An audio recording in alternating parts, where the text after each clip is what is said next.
мен елбасымен бір 4-5 рет кездестім деп айтуыма болады. 94-ші жылы кездестім елбасымен. Жезқазған облысына іссапармен келген уақытта елбасыны қарсы алу үлкен құрметіне ие болдық. Сонда облыстық радиода тілшіміз, жас баламыз, онда жаңағы бізде президент деген ұғым енді ғана қалыптасып жатқан. Енді сондай жерге барып, содан алғашқы сапарыңыз жайлы деп, соны интервью болған уақытта сол кісінің қарапайымдылығы, бүкіл мемлекеттің жас мемлекеттің басшысы болып тұрып, әрбір журналистің сұрағына ыждағаттылықпен, үлкен қарапайымдылығымен жауап бергені әлі сол көз алдымызда. Сол бейне, сол қалып. Кейін жаңағы өмірде кездестік. Одан кейін осы 2014 жылы ұлым маған хат жазды. Туған күніме құттықтап. Бірақ сол хатта балам әке деп жазады.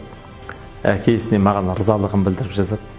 Сол хатты жазған кезеңде көп ойландым. Балам маған өзі алғысын айтыпты. Маған деген шексіз ырзалығын білдіріпті.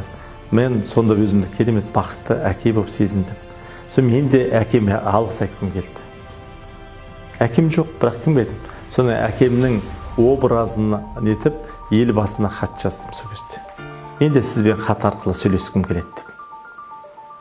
Мен тәуелсіздікпен қатар өсіп келе жатқан елдің азаматы есебінде алғысым сезірім келеді.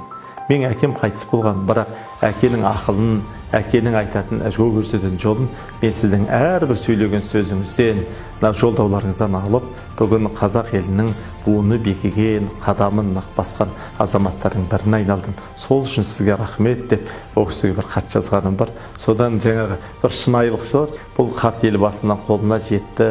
Біз ерекше толқыдық, сізге бен сөйлесіп, сізбен кездесуді бізге тапсырды. Елбасының үлкен сізге деген алғысын, сіздің жаңағы осы бала көңілімен айтқан алғысыңызды деп жаңағы үлкен, соның барлығында бір қарапайымдылық жатыр.